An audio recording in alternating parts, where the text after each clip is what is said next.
continue with the next lesson. Lesson number 154. Surah al-Kahf, verses 83 to 98. Okay, let's take a look at the translation first. أعوذ بالله من الشيطان الرجيم بسم الله الرحمن الرحيم ويسألونك, and they ask you عن about ذي القرنين ذو القرنين قل, you say سأتلو, I shall recite عليكم, to you all, منه, of him, ذكرى, a mention. Inna, indeed we, makkanna lahu, we firmly established him, fi, in al-ard, the earth, wa ataynahu, and we gave him, min, of kulli, every, shay'in, thing, sababa, a way. Sababa, a means. فأتبع, then he followed, sababa, a way. Hatta ida, until balagha, he reached maghrib, place of setting. Maghrib, time of setting, ash-shams, of the sun. Wajadaha, he found it, taghurubu, it is setting, fi, in ayn, a spring of hami'ah, black mud. Wa wajada, and he found indaha, near it, qawma, a people. Qulna, we said, ya dhal qarnayn, o dhul qarnayn, imma, either on that tu'addiba, you punish, wa imma, or on that tattaqida, you adopt, fihim, in regard to them, husna, a good manner. Qala, he said, Amma, as for man who zalama, he has done wrong, fasawfa nu'addibuhu, so we shall punish him. Thumma, then, yuraddu, he will be returned, ila, to rabbihi, his Rabb, fayu'addibuhu, then he will punish him, adhaba, with a true punishment, nukra, horrific. Wa amma, and as for man who amana, he has believed, wa amila, and he has done saliha, righteous deeds, falahu, so for him, jaza'a, as recompense, al-husna, is that which is best. وَسَنَقُولُ, and we shall say, lahu, to him, min, of amrina, our command, yusra, something easy. ثُمَّ, then, atba'a, he followed, sababa, away. Hatta ida, until, balagha, he reached, matli', place of rising.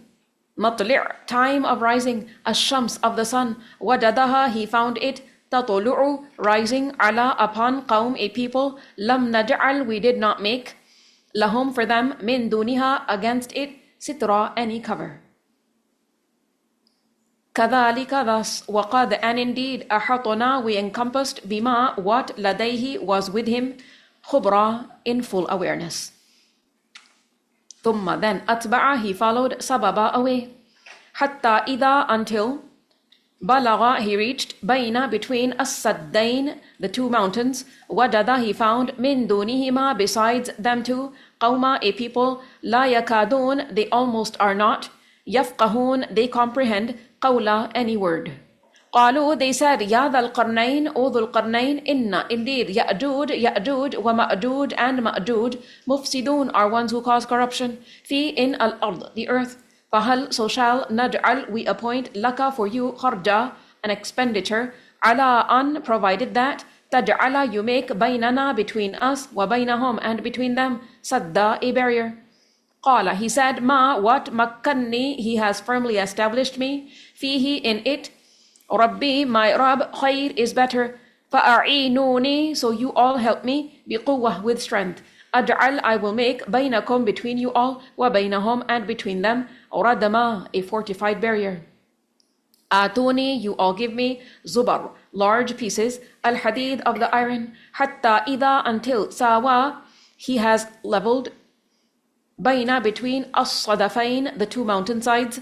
Qala, he said, unfukhu, you all blow, hatta ida, until, ja'alahu, he made it, nara, a fire. Qala, he said, atuni, you all give me, ufriq, I will pour, alayhi, onto it, qitara, molten copper. Famasta'u, so they were really not capable, on that, yadharuhu, they ascend it, wama, and not, istata'u, they were capable of, lahu, in it, naqaba, making a hole.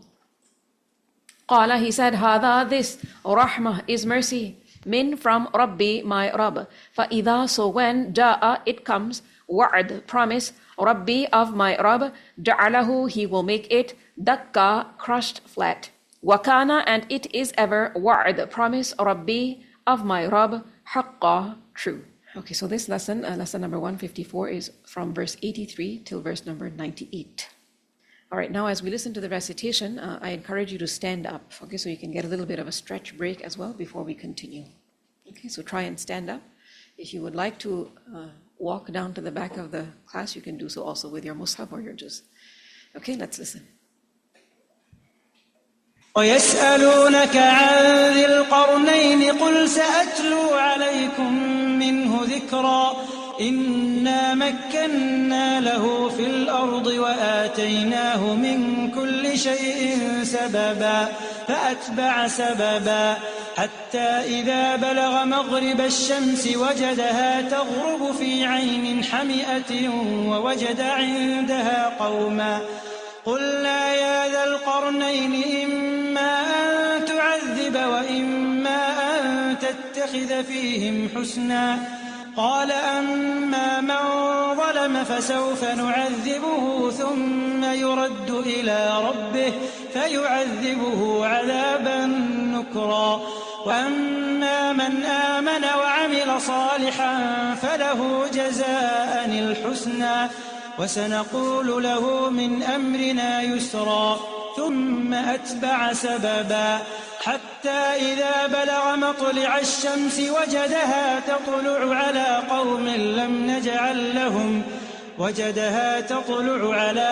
لم نجعل لهم من دونها سترا كذلك وقد أحطنا بما لديه خبرا ثم أتبع سببا حتى إذا بلغ بين السدين وجد من دونهما قوما لا يكادون يفقهون قولا قالوا يا ذا القرنين إن يأجوج ومأجوج مفسدون في الأرض فهل نجعل لك خرجا على أن تجعل بيننا وبينهم سدا قال ما مكني فيه ربي خير فأعينوني بقوة أجعل بينكم وبينهم ردما آتوني زبر الحديد حتى إذا ساوى بين الصدفين قال انفخوا حتى إذا جعله نارا قال آتوني أفرغ عليه قطرا فما استطاعوا أن يظهروه وما استطاعوا له نقبا قال هذا رحمة من ربي فإذا جاء وعد ربي جعله دكا وكان وعد ربي حقا.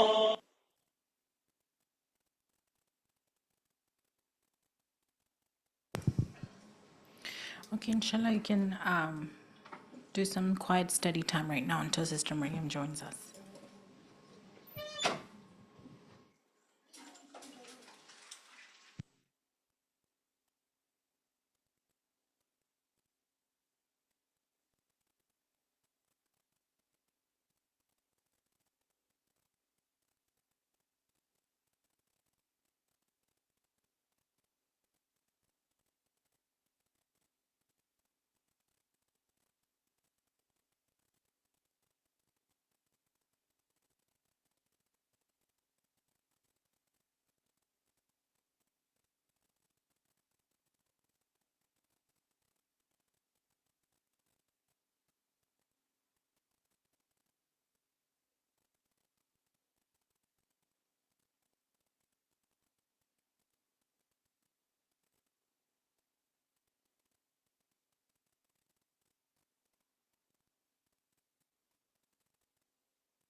Okay, Bismillah.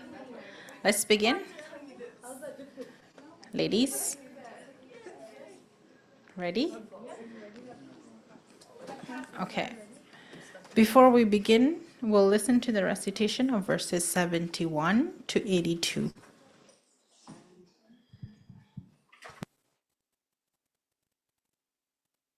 بسم الله الرحمن الرحيم فانطلقا حتى إذا ركبا في السفينة خرقها قال أخرقتها لتغرق أهلها لقد جئت شيئا إمرا قال ألم أقل إنك لن تستطيع معي صبرا قال لا تؤاخذني بما نسيت ولا ترهقني من أمري عسرا فانطلقا حتى إذا لقيا غلاما فقتله قال أقتلت نفسا زكية بغير نفس قال أقتلت نفسا زكية بغير نفس لقد جئت شيئا نكرا قال ألم أقل لك إنك لن تستطيع معي صبرا قال إن سألتك عن شيء بعدها فلا تصاحبني قد بلغت من لدني عذرا فانطلقا حتى إذا أتيا أهل قرية استطعما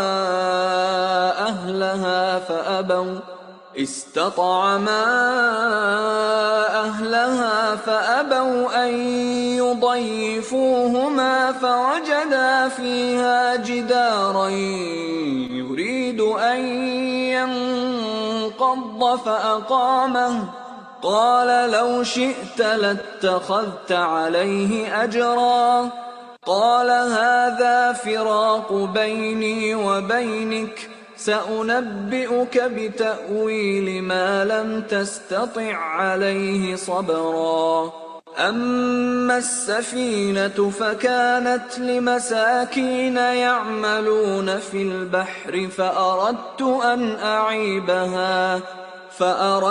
أن أعيبها وكان وراءهم ملك يأخذ كل سفينة غصبا وأما الغلام فكان أبواه مؤمنين فخشينا أن يرهقهما طغيانا وكفرا فأردنا أن يبدلهما ربهما خيرا منه زكاة وأقرب رحما وأما الجدار فكان لغلامين يتيمين في المدينة وكان تحته كنز لهما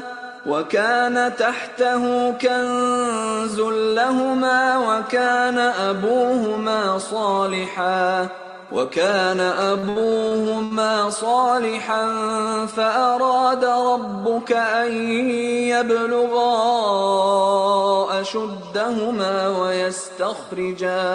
ويستخرجا كنزهما رحمة من ربك وما فعلته عن أمري ذلك تأويل ما لم تسطع عليه صبرا Assalamu alaikum wa rahmatullahi wa barakatuhu. وعليكم السلام ورحمة الله وبركاته. How's everyone today? Alhamdulillah. نحمده ونصلي على رسوله الكريم أما بعد أعوذ بالله من الشيطان الرجيم بسم الله الرحمن الرحيم رب اشرح لي صدري ويسر لي أمري واحلل عقدة من لساني يفقه قولي ربي زدني علما اللهم فقهنا في الدين اللهم إني أسألك علما نافعا وعملا متقبلا ورزقا طيبا اللهم انفعنا بما علمتنا وعلمنا ما ينفعنا وزدنا علما آمين. Okay, lesson number 153. Surah al-Kahf, verses 60 to 82. In these verses, we are learning about the story of Musa alayhi salam and Khadir. We're learning about the trials that come with the blessing of knowledge. When Khadir explained to Musa alayhi salam certain matters that Musa alayhi salam was not aware of, he makes mention in verse number 79, Amma safina, as for the ship that I tore open, it belonged to poor people working at sea. So I intended to cause defect in it, as there was after them, meaning behind them, a king who seized every good ship by force. And as for the boy, وَأَمَّا الْغُلَامِ, his parents were believers. And we feared that he would overburden them by transgression and disbelief. So we intended that their Lord should substitute for them one better than him in purity and nearness to mercy. وَأَمَّا الْجِدَارُ, and as for the wall, it belonged to two orphan boys in the city, and there was beneath it, meaning beneath the wall, a treasure for them. And their father had been righteous. So your Lord intended that they reach maturity and extract their treasure as a mercy from your Lord. All of this directly or indirectly. رَحْمَةً مِّن رَبِّكَ, a mercy from your Lord. And I did it not of my own accord. And this he is saying with regards to all three actions. Meaning, these three actions that were performed, that were witnessed by Musa alayhi salam, these were directly or indirectly a manifestation of Allah's mercy. ذَلِكَ تَأْوِيلُ مَا لَمْ تَسْطِعْ عَلَيْهِ صَبْرًا. That is the interpretation of that about which you could not have patience. Now this is very important, that it is mentioned here, رَحْمَةً مِّن رَبِّكَ, as a mercy from your Lord. Whatever you observed, which you couldn't even understand, was a manifestation of Allah's mercy. And Allah's mercy encompasses everything. Sometimes in some situations, it's easy for us to identify how a particular situation is a manifestation of Allah's mercy. But at other times, we don't really detect this straight away because our knowledge is very limited, right? So when it comes to fixing the wall, okay, we can look at this and understand how this might be a manifestation of Allah's mercy. The wall was about to fall down and it was fixed. That's an act of mercy. Easy to identify, but killing the child? It's very hard to figure out how this can be a manifestation of Allah's mercy. Apparently it seems like what? Killing an innocent child. What does it seem like? Zulm. Right? But the reality is that that too was a manifestation of Allah's mercy. Because had this child been allowed to live, he would have caused trouble to the parents. And this was something known to Allah, not known to many people. Then also the damage caused to the boat. Apparently, seems like what? Harming somebody's property? Seems like what? Zulm, right? But in reality, that was also a manifestation of Allah's mercy. And this is the reason why a believer praises Allah at all times. So, what is the lesson that we learn from these verses? We need to accept the decision of Allah, the decree of Allah, with happiness, with contentment. And if there is some kind of a hardship that does come towards us, we must look at that also from a positive outlook. That there must be some good contained even within this. Alhamdulillahi ala kulli hal.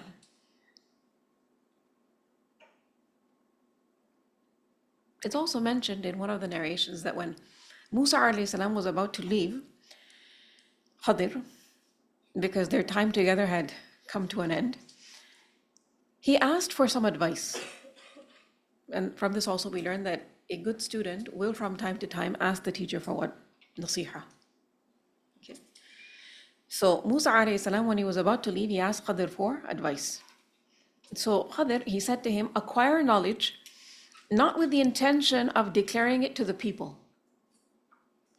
but with the intention of implementing it yourself. Acquire knowledge, not with the intention of declaring it to the people, but with the intention of implementing it yourself. Now, a question that is posed at times is Khadir still alive or not? Because there are some people who claim that he's still alive. And there are many myths related to his character also. First of all, remember, كُلُّ نَفْسٍ ذَائِقَةُ الْمَوْتِ. Every soul will taste death. So if Khadir was alive at the time of Musa alayhi salam, we don't know exactly when he died, nor do we find anywhere clearly mentioned that he is still alive. Okay. But we do learn from an authentic hadith. Abdullah ibn Umar, he narrates, Rasulullah sallallahu alaihi wasallam prayed one of the Isha prayers in his last days. And after finishing it with Taleem, he stood up and he said, do you realize the importance of this night? Nobody present on the surface of the earth tonight will be living after the completion of 100 years from this night. And this was said at the time of Rasulullah sallallahu alaihi wasallam. Now the people, they made a mistake in grasping the meaning of this statement, and they indulged in those things which are said about these narrations. Some said that the day of resurrection will be established after 100 years. Okay, but clearly that didn't happen, right? Rasulullah sallallahu alaihi wasallam, he said, nobody present on the surface of the earth tonight will be living after the completion of 100 years from this night. And he meant when that century, the people of that century would pass away. This is what he was referring to. So, if Khadir was in the land at that time even, he's no longer alive. Okay. Secondly, it is only Allah who is al-Hayy, ever living. And when it comes to the created beings, كُلُّ مَنْ عَلَيْهَا فَانٍ. Whatever it is that has been created, or whoever it is that has been created, will perish. Okay. Now, when there are certain exceptional cases, there has to be some textual evidence for this. Okay, in terms of any being living longer than the average. Okay, so for example, Isa alayhi salam, has he died? No. Although he was born a very, very, very long time ago. Right? So, what we learn from this hadith that, Rasulullah sallallahu alaihi wasallam, he mentioned that nobody present on the surface of the earth tonight will be living after the completion of 100 years. This does not include Isa alayhi salam, because he was lifted up to the heavens. He's not on this earth. So he is still alive. Okay? Iblis also asked for respite. Okay? And he was granted that respite by Allah. This we learn out from the Qur'an. So there is textual evidence for this. And when it comes to Isa alayhi salam being lifted up to the heavens, eventually he will come back down to the earth. It's one of the signs of the Day of Judgment. Then he will die. For this also we have textual evidence from hadith.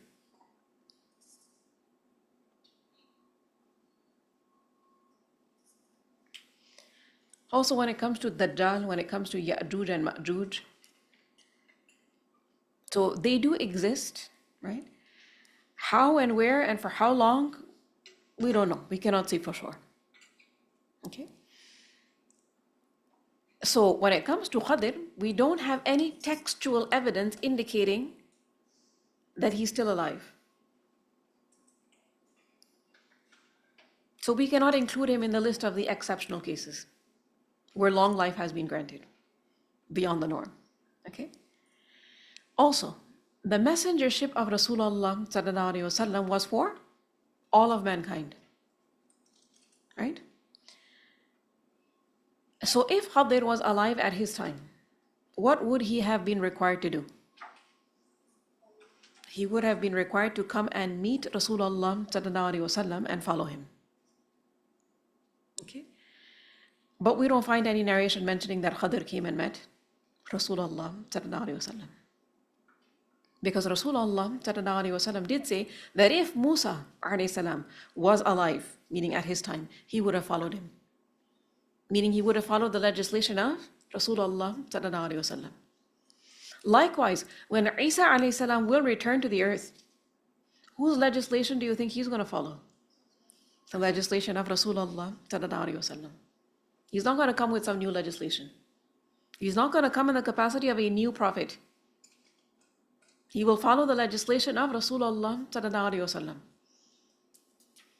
So we see that such matters, in terms of what is said about Khadir or what is indicated, in terms of him being still alive, these kinds of matters have no connection to our deen, nor to our actions, right? So we should not delve in such matters. We should focus on what it is that we're required to do. We should learn important life lessons pertaining to these verses and implement those lessons in our lives. So the reflection question for this lesson was, how patient am I? This is what we need to think about. Do I have enough patience to gain knowledge? Do I have the determination that Musa alayhi salam showed in his journey? And also from his story, the story of Musa alayhi salam, we learn that there are certain matters that we as human beings, because of our limited understanding, don't fully grasp. We shouldn't delve into such matters, neglecting the more important matters. And also gain knowledge for the purpose of what? Implementation. Focus on gaining the type of knowledge that is going to improve you in your correct implementation of deen. Don't gain knowledge with this intention that I should know about this matter and that matter so I can tell people I know about this matter and that matter. That's problematic. Okay? So this gives us a chance to do what? Revisit our intentions in pursuit of knowledge and purify those intentions. So one of your action points was take a step to improve or fix your dealings with someone who is or has been your teacher. Recognizing Allah's favor and the ihsan of this person, express your gratitude and apologize if you've been neglectful to them, in writing or in person. And also ask Allah to include this deed of yours in your book of records as ahsan amal. Okay. So take a minute to discuss amongst yourselves what you might have learned from these verses. We'll hear a few reflections, inshallah, before we continue.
my capacity to understand that, and it's something I have to accept. I won't be able to understand everything in my life.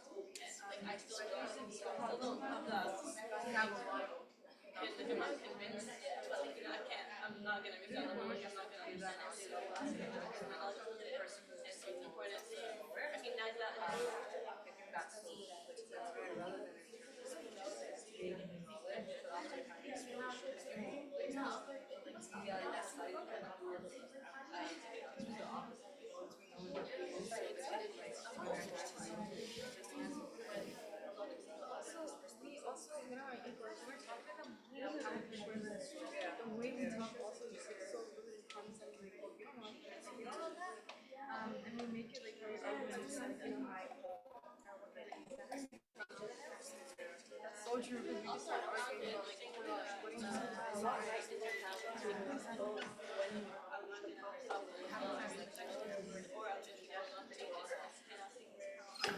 Okay, let's hear some reflections. What did you reflect upon?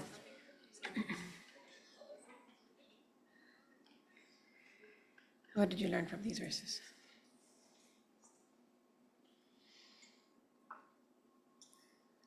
Yes, Asin, is your hand up or down?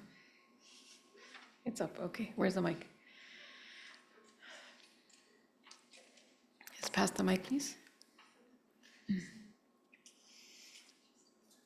Okay, go ahead. Assalamualaikum. Alaikum assalam wa rahmatullahi wa barakatuhu.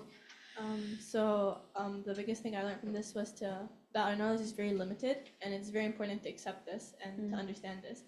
And to this point, I still can't fathom like killing a small child. And I understand this is Allah's mercy, and I understand that Allah has wisdom in doing this.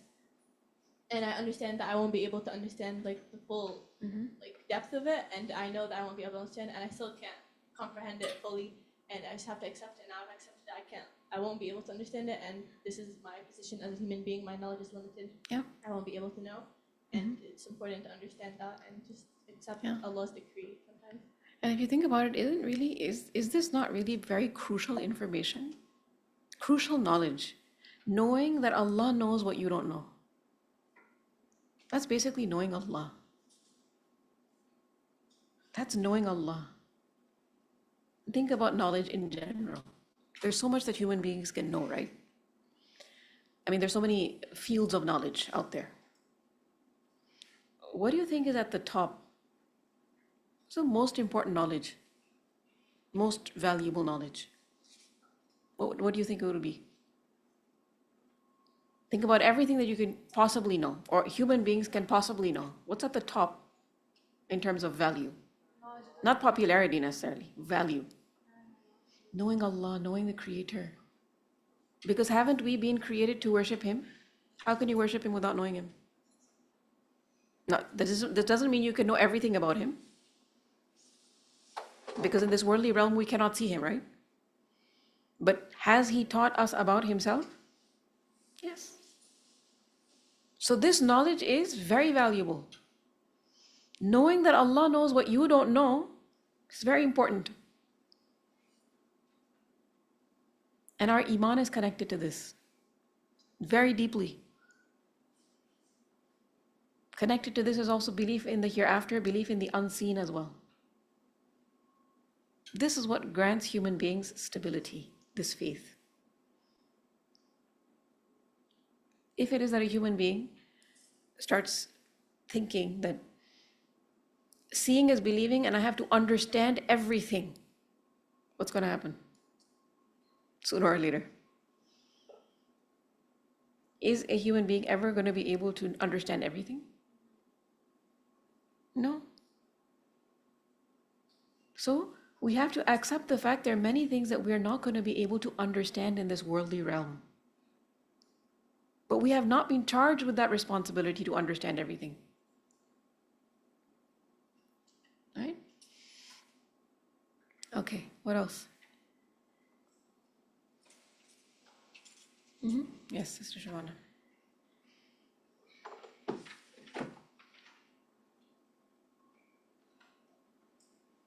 Yeah, the point I was thinking, لَهُمَا وَكَانَ أَبُوهُمَا صَالِحًا. So it's telling me that when the parents are righteous, so the children's are protected. Like, so because that's why it is specially mentioned here, then why the mentioning of the father saying that? Because he was Salih, and that's why the children's tongues is like a hidden under the wall. What do you Right. think? Yeah, that's true. But remember, in every case, the situation might be not exactly the same, right? Aren't there cases where parents are not very righteous, but the children become very obedient and very righteous? Ibrahim alayhi salam's father was a mushrik and was ready to burn him alive. But did Allah not protect Ibrahim alayhi salam from that gigantic fire? Allahu Akbar. Again, this brings us back to the same point. There's so many things in this world we cannot fully understand. And so, what is the way to navigate through these kinds of circumstances? Just say Allah knows best, because you can never go wrong with that. Allah knows best. Sami'na wa ata'na. We've heard what it is that Allah has made us aware of, and we obey Him. Whether we fully understand the howness of something or we don't. This is why it is so important for us to understand the limitations of our knowledge, our insight, our wisdom, our skills, our experience in life. Even when it comes to any position of knowledge, any position of power or authority also. As you advance in age, as you continue learning, even when it comes to, the role of a parent in terms of guiding the children, you can guide only so much. You can claim that you know your children only so much. And then you come to a point where you're like, you know what? There's only so much I can do, and there's only so much I know. These children that I have raised, that I've given birth to, they're human beings, independent human beings. They're not just an extension of me. And then you do what? What can you do? You say, Allah knows best. Wallahu ta'ala a'lam. And then you entrust your children to Allah with more conviction, with more certainty, knowing that He loves them more than you love them. He knows their circumstances better than you do. Right? Otherwise, what would happen in the life of any parent? If a parent tries to control the children too much, what will happen? Nervous breakdown. Or the relationship is not going to remain intact, because the children are going to eventually want what?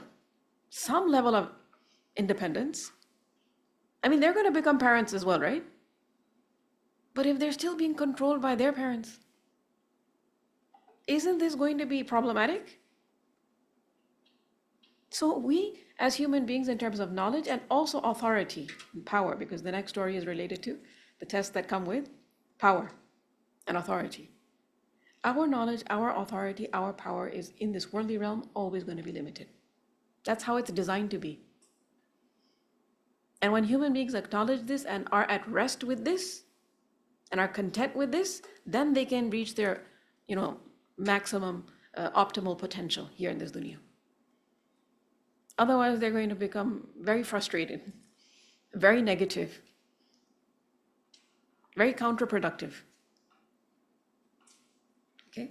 And the example of parent and child is just one example. It can happen also in a teacher-student relationship. Imagine if a teacher, starts controlling the students in such a way that, says that, no, you have to be under my supervision all the time. How long is this going to last? It's not possible. If a teacher says, no, you only have to learn from me, you cannot go anywhere else to learn. How is this going to work out? It's not going to work out, right? And the teacher has to also be accepting of the fact that my students are going to be able to, derive knowledge elsewhere and, in fact, increase in their knowledge and understanding in many fields, more than me. And if a teacher is content with this, pleased with this, then the relationship can thrive. Then there is betterment, then there is growth. Otherwise, the relationship won't work out. It can become very toxic and very negative also. Okay? And if you really think about this point, this is the key to happiness in life. Don't think you have complete control over everything and everyone. Because if you become like this, you will be the most miserable person. Think about, control freaks. Even think about, people who are like obsessive about things like cleaning. If somebody in their home has this mindset, my home has to be like absolutely clean all the time. How happy do you think they'll remain? I mean, if they live by themselves, maybe to some extent they could be, but if they're living with multiple people, how happy can they be? They'll always be angry and anxious and frustrated because nobody is meeting up to their standards of cleanliness. Right? Only Allah is perfect. Only Allah is perfect. And we as human beings have many imperfections. That doesn't mean that we cannot try to improve ourselves, but there's only so much we can do in terms of improving ourselves here in this worldly realm. Okay? All right, what else?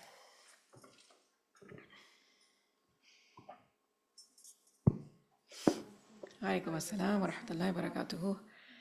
So I have two reflections. Yesterday while I was doing my lesson, I was thinking that how is it that Musa was such a great prophet? He had to learn something from somebody else who was less than him. Yeah. I was thinking about it, and I realized that's the whole point of the story. That sometimes you cannot find things in the ocean that you find in the river. Yeah.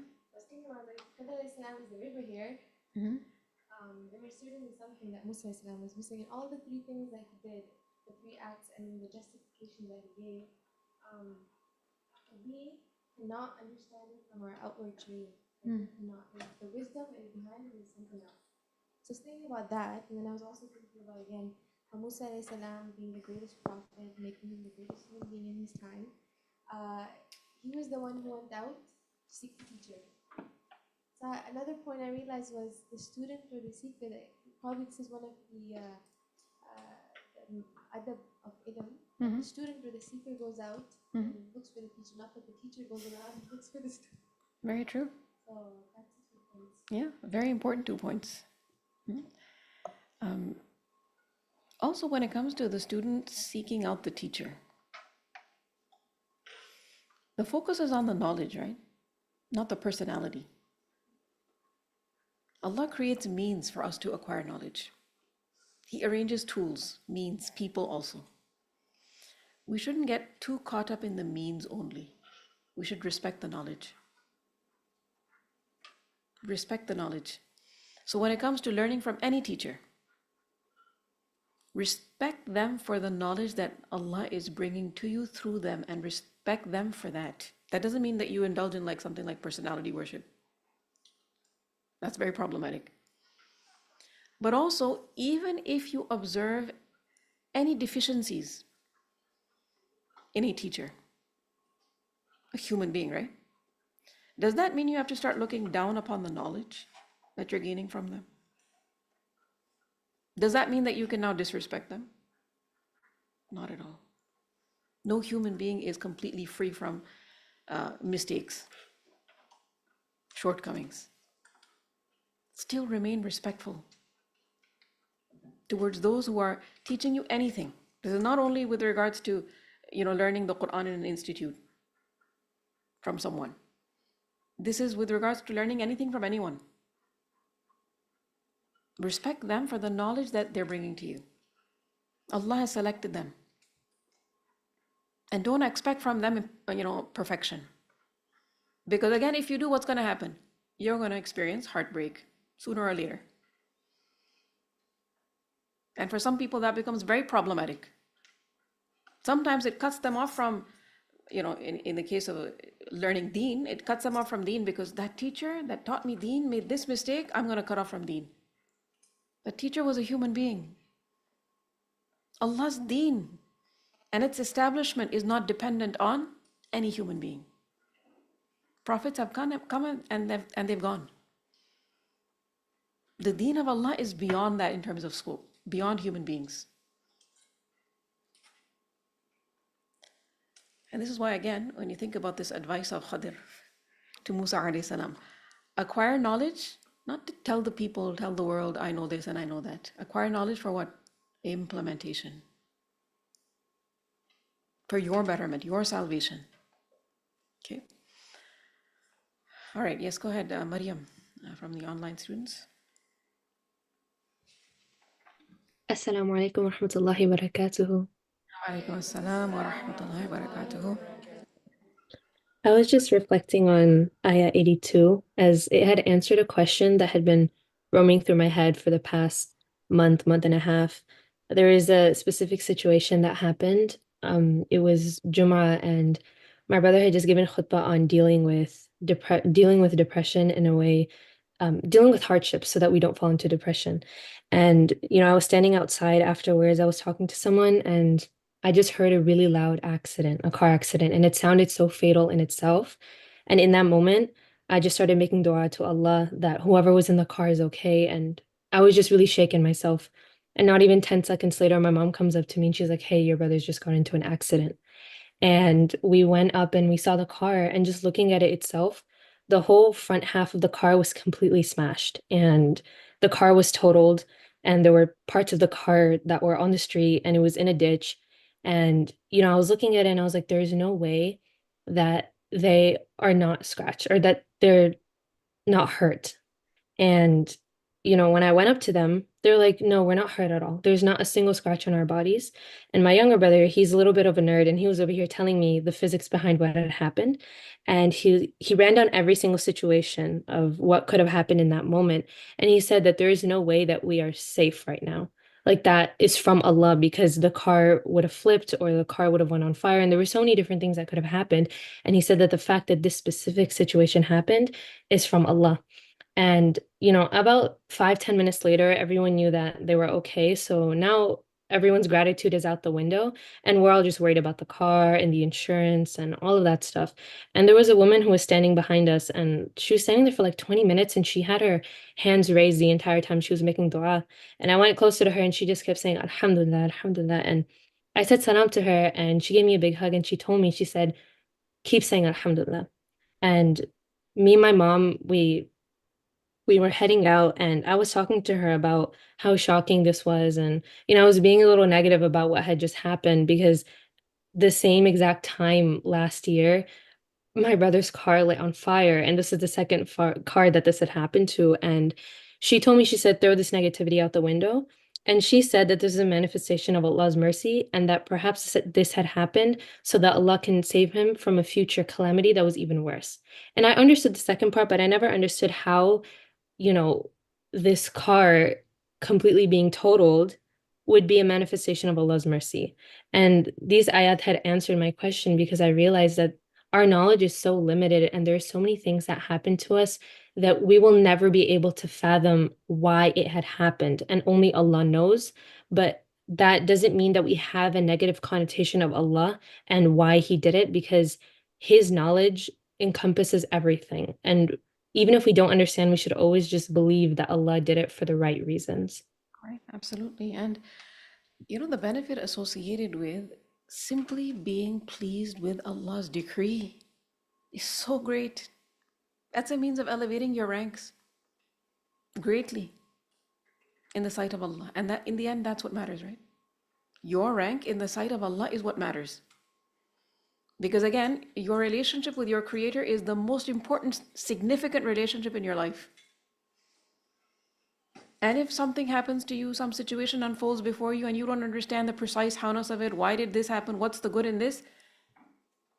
You need to make sure that your relationship, the most important relationship, and that is between you and your Creator, remains sound. Nothing goes wrong there. And that is why you say, "Raditu billahi rabban." I'm pleased with Allah as my Rabb. Right? And think about it, how eventually, on the day of judgment and then beyond that, when people see their ultimate eventual outcomes, their positions of nearness to Allah, Allah seeing them without there being any obstacle, and Allah being pleased with them, and telling them that I am happy with you, and now you can never ever make any mistake ever again. Those people will not really only want to look back at all the pain and the difficulties that they had to deal with this in the dunya, and all the things that happened to them that they couldn't understand, because now they've made it, right? Now that most important relationship is completely protected. Nothing can go wrong there now.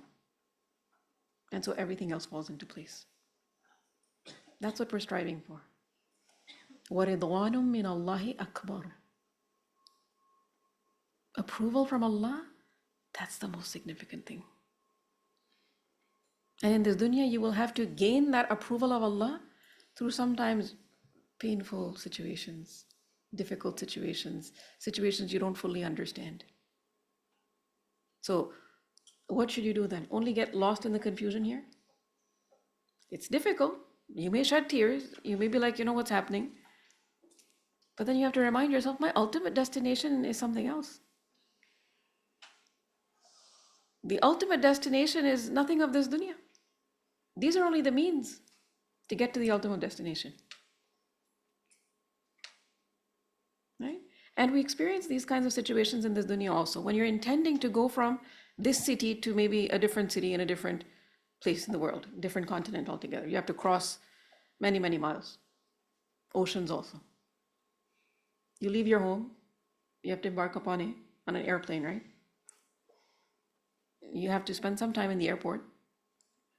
Do you expect that airport to be like totally comfortable for you? Ideal? Such that you'd want to just stay there? No. I mean, you want it to be relatively comfortable, but then your destination is something else.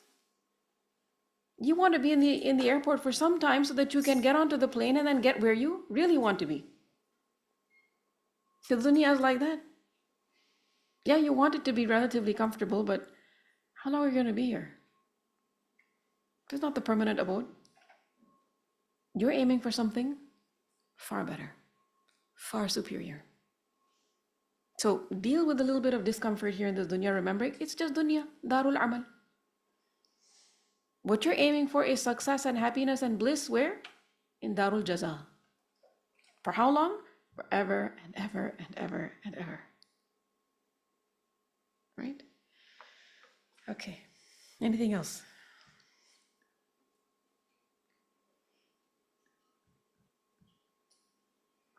No other reflections? Fatima.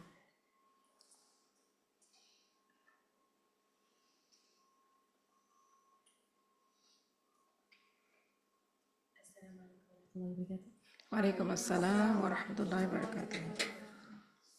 I have a story to share regarding what we were talking about, Allah being, the most knowledgeable. So it took us a long time to convince my mom to have a cat. And I remember during that period, it actually took a whole other family who had cats to convince my mom. And in that period, I remember, I don't remember if it was a dua or a wish, but I remember in my heart one time I was just thinking that I wish to have 2 cats who were playful with each other and everything. So some time passed, and then we did get a cat. We got one cat, and his name was Mitu. And he was like the darling of our family. We all loved him so much. And he was with us for a couple months.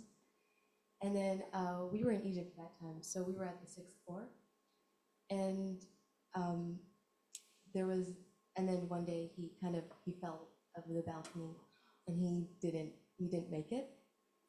So I remember that morning, my mom woke me up to the cat fell down, and they went to the hospital, and I was alone at home. Abdullah was sleeping, and I remember I just did wudu. I prayed to Natal. I was like, Ya Allah, please just, let him live. And I wasn't, I didn't have the patience, so I called my mom. I said, what happened? And she said, I think he died in the car when we were taking him to the hospital. And I remember, I still think about it today. I remember my first thought was, why?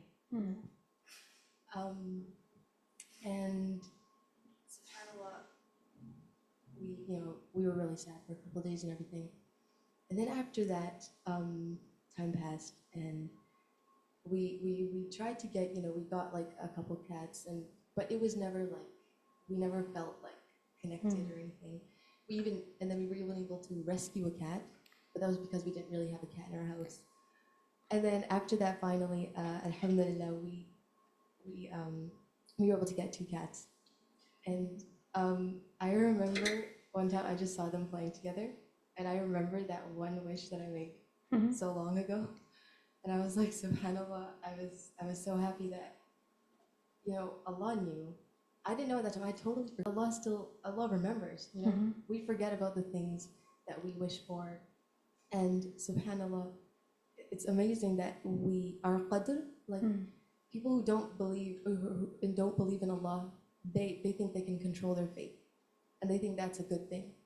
But to me, it's like we have somebody who has our fate in his hands, and he is more knowing than we are. And it's such a relief to know that. Yeah. Again, it's the key to happiness, right? It's the key to happiness. Not only does he know everything about us and what we need, he also loves us the most. Just think about that. He loves us more than we love ourselves. Because sometimes in wishing for certain things, we're actually kind of not really being so fair upon our own selves sometimes. Because our wish lists are quite flawed. If you think about your wish list, many of the items on your wish list would be actually items that other people around you who care about you wouldn't really want. Sometimes think about it. So many people making dua for different kinds of things. All of this reaching Allah. And Allah being perfectly merciful to all. Isn't it mind-boggling? Sometimes, there could be even situations where people from the same family, they're actually making dua for opposite things. Could be, right? Like a child is making dua for a pet and the parents are doing the exact opposite. It could be. And Allah is merciful, perfectly merciful to all. The child and the parents. And the creature itself also. He's perfectly merciful. We don't have that capacity. We can be a little bit merciful, but sometimes we're not as merciful. Even as a parent, you want to be very merciful to your children. You want to, give them whatever it is they want. But at times you cannot give them everything that they want. Even when it comes to the discussion about pets, many times parents will be asked, by their children, we want a pet, but the parents are like, no, you know what? When you lose a pet, it's really painful. Don't wish for this. But then they sometimes give in and they, have to go through that whole experience. So we, in terms of how merciful we can be towards one another, this is very limited. Allah's mercy, perfect. Which is why one of the main asbab that we need to hold on to in terms of asking for anything in this dunya. One of the main asbab is rahmah from Allah. رَبَّنَا آتِنَا مِن لَدُنْكَ رَحْمَةً وَهَيِّئْ لَنَا مِنْ أَمْرِنَا رَشَدًا. And you will find in Surah al-Kahf, rahmah being mentioned a lot. Allah's mercy being mentioned a lot. That's the main sabab to hold on to. Okay? All right, inshallah, we will end here for now. When we resume in the afternoon, inshallah, we will continue with the next lesson. Okay? And for the next few minutes, inshallah, I will be here in case you have any questions. You can come up and ask me, okay, before the adhan is proclaimed. سبحانك اللهم وبحمدك أشهد أن لا إله إلا أنت أستغفرك وأتوب إليك. السلام عليكم ورحمة الله وبركاته.